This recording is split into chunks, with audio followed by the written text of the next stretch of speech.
you like my channel, subscribe, press bell icon, like and comment. Hello everyone, last class में हमने blood के बारे में study किया था। आज हम डिस्कस करेंगे आरबीसी के बारे में। आज का हमारा टॉपिक है आरबीसी, रेड ब्लड सेल्स। लाल रक्त कणिकाओं के बारे में हम अध्ययन करेंगे। लाल रक्त कणिकाओं के सबसे पहले किसने बताया था? डिस्कवरी कब हुई लाल रक्त कणिकाओं की? 1674 के अंदर ल्यूवेनहॉक ने लाल रक्त कणिकाओं के बारे में बताया। सबसे पहले ल्यूवेनहॉक ने 1674 के अंदर लाल रक्त कणिकाओं के बारे में बताया कि ये कैसे होती है। छोटे गोल कण होते हैं, छोटे गोल कण होते हैं, ये बताया था ल्यूवेनहॉक ने 1674 के अंदर। आरबीसी की फुल फॉर्म होती है रेड ब्लड सेल्स। अब क्या होता है, जो आरबीसी होती है इनको हम क्या कह देते हैं? एंथ्रोसाइट। आरबीसी को इरिथ्रोसाइट भी कहते हैं। हमारी आरबीसी के अंदर क्या होता है? हीमोग्लोबिन होता है। आरबीसी के अंदर ही क्या होता है? हीमोग्लोबिन। हीमोग्लोबिन के कारण क्या होता है? हमारा रक्त लाल रंग का दिखाई देता है। जो आरबीसी होती है वो केवल कशेरुकों में ही पाई जाती है। किन किन में पाई जाती है? कशेरुकी जानवरों में, कशेरुकी जो होते हैं उन जीवों में ही आरबीसी मिलती है। ठीक है। अब क्या होता है, जो आरबीसी होती है उसमें केंद्रक, जब आरबीसी का निर्माण होता है उस समय तो इसके अंदर केंद्रक उपस्थित होता है। लेकिन जब आरबीसी के निर्माण के बाद क्या होता है कि ये इनका केंद्रक समाप्त हो जाता है। जब आरबीसी का निर्माण होने लगता है तब इसके अंदर केंद्रक होता है, लेकिन जब जैसे जैसे बड़ी होती जाती हैं इनके अंदर केंद्रक समाप्त हो जाता है। नेक्स्ट पॉइंट होगा कि जो हमारे सभी स्तनधारी जो जीव होते हैं उनके अंदर स्तनधारियों में जो आरबीसी पाई जाती है उसमें केंद्रक अनुपस्थित होता है। आरबीसी के अंदर जो स्तनधारियों के अंदर जो आरबीसी होंगी उन आरबीसी के अंदर क्या होगा? केंद्रक अनुपस्थित होता है। उनके अंदर मतलब उन रक्त कणिकाओं के अंदर केंद्रक मौजूद नहीं होता। लेकिन एक अपवाद है, जो हमारा लामा और ऊंट होते हैं उनके अंदर उनके आरबीसी के अंदर केंद्रक पाया जाता है, यानी कि उसके आरबीसी में केंद्रक होता है। ये दो स्तनधारी ऐसे हैं जिनकी आरबीसी के अंदर केंद्रक उपस्थित होता है। ठीक है। नेक्स्ट पॉइंट है, हीमोग्लोबिन में पाए जाने वाले लोह यौगिक को क्या कहते हैं? जो हीमोग्लोबिन में क्या मिलता है हमें?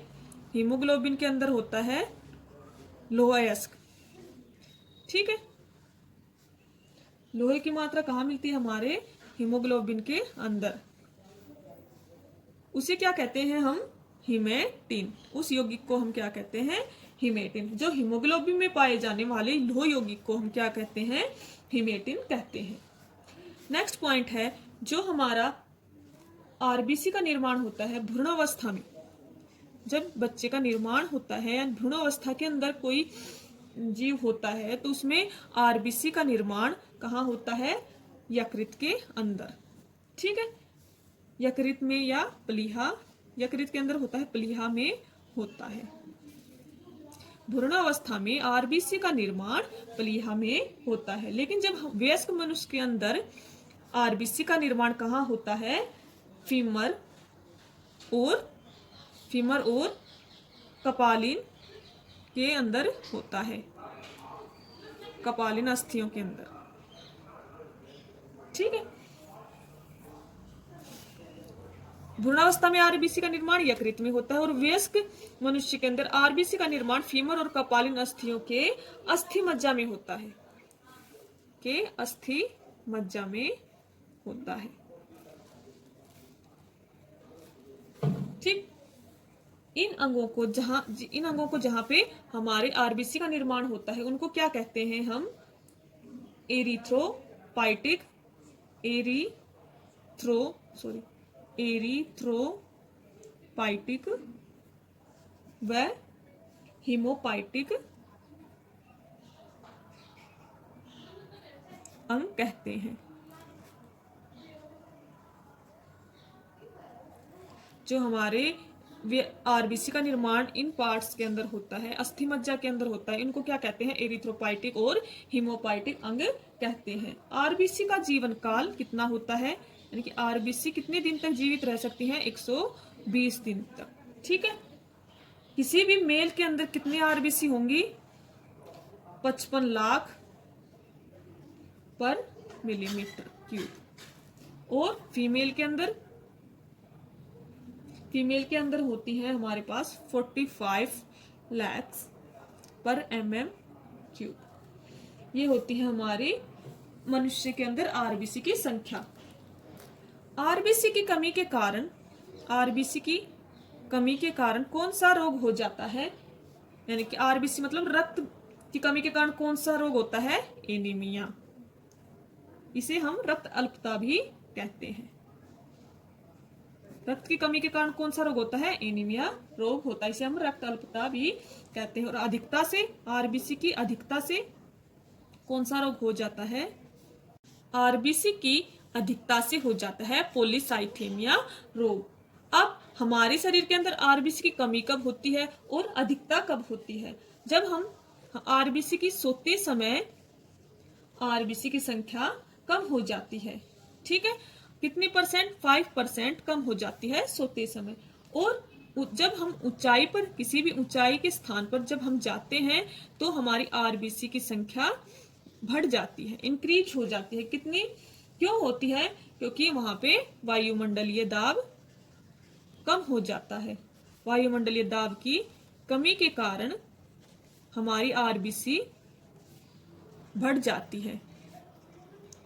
क्यों? क्योंकि जब जब हम ऊंचाई पर जाते हैं तो वायुमंडलीय दाब की कमी के कारण हमें ब्रीथिंग यानी कि सांस लेने में दिक्कत होती है। उसके कारण हमारे शरीर के अंदर आरबीसी का निर्माण अधिक हो जाता है, आरबीसी की संख्या बढ़ जाती है। इसलिए सोते समय आरबीसी की संख्या कम होती है और ऊंचाई के स्थान पर जाने से आरबीसी की संख्या बढ़ती जाती है। नेक्स्ट पॉइंट है हमारे पास कि जो आरबीसी होती हैं उनका कब्रिस्तान किसे कहा जाता है? आरबीसी का कब्रिस्तान। आरबीसी का निर्माण कहाँ होता है? अस्थि मज्जा में। और आरबीसी का कब्रिस्तान कहाँ होता है? यानी कि या शरीर का ब्लड बैंक भी बोलते हैं इसे। कहाँ होता है ये? पलीहा में। ठीक है। आरबीसी का कब्रिस्तान कहलाता है पलीहा। और भ्रूणावस्था में आरबीसी का निर्माण कहाँ होता है? पलीहा में। लेकिन वयस्क मनुष्य के अंदर आरबीसी का निर्माण होता है अस्थि मज्जा के अंदर। और आरबीसी का कब्रिस्तान कहलाता है पलीहा। अब पॉइंट आता है कि सबसे बड़ी आरबीसी कौन सी है? सबसे बड़ी आरबीसी कहाँ, किस जानवर में होती है? तो ये हमेशा उभयचर है। उभयचर कैटेगरी के अंदर आता है जीव एम्फीयूमा। सबसे बड़ी आरबीसी एम्फीयूमा जो एक उभयचर है। उभयचर मतलब जल में भी रह सकता है और धरती पर भी रह सकते हैं, उस जीवों को कहते हैं उभयचर। और सबसे छोटी आरबीसी, सबसे छोटी वाली आरबीसी कौन से जानवर के अंदर, किसके अंदर पाई जाती है? सबसे छोटी आरबीसी कस्तूरी मृग के अंदर मिलती है। कस्तूरी मृग में पाई जाती है। सबसे बड़ी पाई जाती है एम्फियोमा में और सबसे छोटी पाई जाती है कस्तूरी मृग के अंदर। आरबीसी की गणना कैसे की जाती है? आरबीसी की गणना हीमोसाइटोमीटर द्वारा की जाती है। हीमोसाइटोमीटर द्वारा। ठीक है। हीमोसाइटोमीटर द्वारा। अब आते हैं जो आरबीसी का कार्य क्या होता है? आरबीसी का कार्य होता है हमारे शरीर में ऑक्सीजन का परिवहन करना। ऑक्सीजन परिवहन कि ऑक्सीजन को एक पार्ट से दूसरे पार्ट तक पहुंचाना, उसका ट्रांसफर करना ही आरबीसी का कार्य होता है। ये थे हमारे कुछ इंपॉर्टेंट पॉइंट आरबीसी से रिलेटेड। अब एक और पॉइंट रह गया कि जो हमारे शरीर के अंदर प्रतिदिन कितनी आरबीसी नष्ट होती हैं और कितने का निर्माण होता है। तो हमारे शरीर में रोज प्रतिदिन 5 गुणा 10 की शक्ति 11 लाल रक्त कणिकाएं आरबीसी नष्ट होती हैं, नष्ट हो जाती हैं। और इनसे प्रतिदिन कितना पित्त लवण बनता है? 250 मिलीग्राम। इनके नष्ट होने से हमारे शरीर में कितना पित्त लवण बनता है? 250 मिलीग्राम पित्त लवण बनता है। ये जीवन काल के शरीर के लगभग 50,000 चक्कर लगा लेती हैं। कितने चक्कर लगा लेती हैं? अपने जीवन काल के 50,000 चक्कर लगा लेती हैं पूरे अपने जीवन काल के अंदर। जो हमारा शरीर है उसके जीवन काल के 50,000 गुना चक्कर लगा लेती हैं आरबीसी। ठीक है, आरबीसी का जीवन काल 120 दिन होता है। ये थे हमारे कुछ इंपॉर्टेंट पॉइंट्स आरबीसी से रिलेटेड। आइए एक बार और डिस्कस कर लेते हैं। आरबीसी की फुल फॉर्म होती है रेड ब्लड सेल। सबसे पहले किसने बताया था? 1674 के अंदर ल्यूवेन हाक ने बताया था। इनको सबसे पहले देखा गया कि ये छोटे गोल कण होते हैं। आरबीसी को साइंटिफिक नेम होता है एंथ्रोसाइट। ठीक है, आरबीसी के अंदर ही हीमोग्लोबिन लोह तत्व पाया जाता है, जिसके कारण हमारा ब्लड लाल रंग का दिखाई देता है। ठीक है, कशेरुकियों में आरबीसी पाई जाती हैं। जो कशेरुकी जीव होते हैं ये केवल कशेरुकियों के ही अंदर पाई जाती हैं। नेक्स्ट पॉइंट है, जो आरबीसी में केंद्रक उपस्थित जब इनका निर्माण होता है उस समय होता है, लेकिन जब ये बड़ी हो जाती हैं साइज के अंदर तो इनका केंद्रक समाप्त हो जाता है। ठीक है, बाद में इनका केंद्रक समाप्त हो जाता है। सभी स्तनधारियों के अंदर केंद्रक अनुपस्थित होता है। आरबीसीज के अंदर सभी स्तनधारी जो जीव होते हैं उनके आरबीसीज के अंदर केंद्रक अनुपस्थित होता है, लेकिन दो ऐसे जीव हैं जिनकी आरबीसीज के अंदर केंद्रक मिलता है। कौन कौन से? लामा व ऊंट।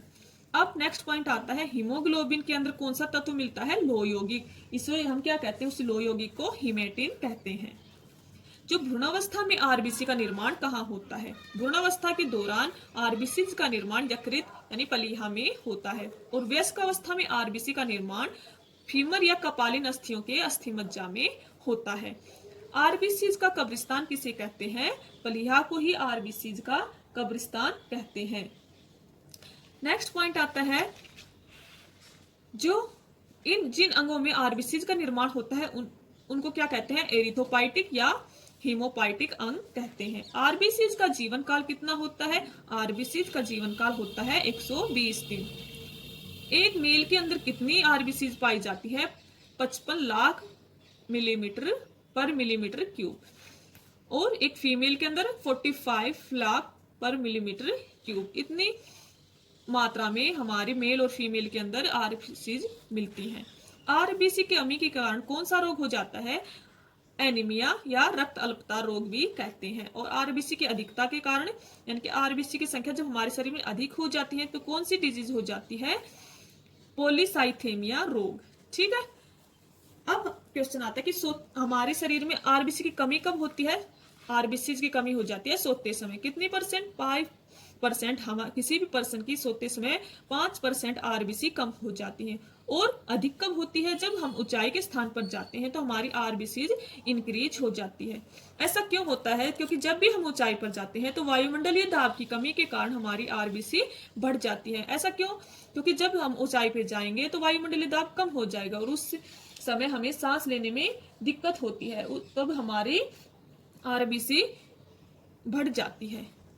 आरबीसी का कब्रिस्तान किसे कहते हैं? हम पलीहा को। नेक्स्ट पॉइंट आता है, सबसे बड़ी आरबीसी किस जीव में पाई जाती है? एम्फियोमा के अंदर, जो एक उभयचर है। सबसे छोटी आरबीसी किसके अंदर मिलती है? कस्तूरी मृग के अंदर। आरबीसी की गणना किसके द्वारा होती है? हीमोसाइटोमीटर द्वारा। आरबीसी का कार्य क्या होता है? आरबीसी का कार्य होता है शरीर के प्रत्येक भागों में ऑक्सीजन का परिवहन करना ही आरबीसी का कार्य है। प्रतिदिन हमारे शरीर के अंदर कितने लाख रक्त कणिकाएं नष्ट होती हैं? 5 गुणा 10 की शक्ति 11 लाख रक्त कणिकाएं नष्ट हो जाती हैं। और इससे कितने मिलीग्राम पित्त लवण बनता है? 250 मिलीग्राम पित्त लवण बनता है इनसे प्रतिदिन। ठीक है, और क्या हो रहेगा इसके अंदर हमारे पास कि जो आरबीसी का निर्माण क्रिया में कितने समय लगता है? आरबीसी का निर्माण होने में 72 घंटे लगते हैं। आरबीसी के निर्माण क्रिया लगभग 72 घंटों में पूर्ण हो जाती है। ठीक है, ये थे हमारे कुछ आरबीसी से related important point. I hope आपको ये आरबीसी का टॉपिक समझ आया होगा। अगर आपको इनसे रिलेटेड कोई भी क्वेश्चन पूछना हो तो आप कमेंट सेक्शन में पूछ सकते हैं। Thank you class, thank you everyone, मिलते हैं नेक्स्ट क्लास में।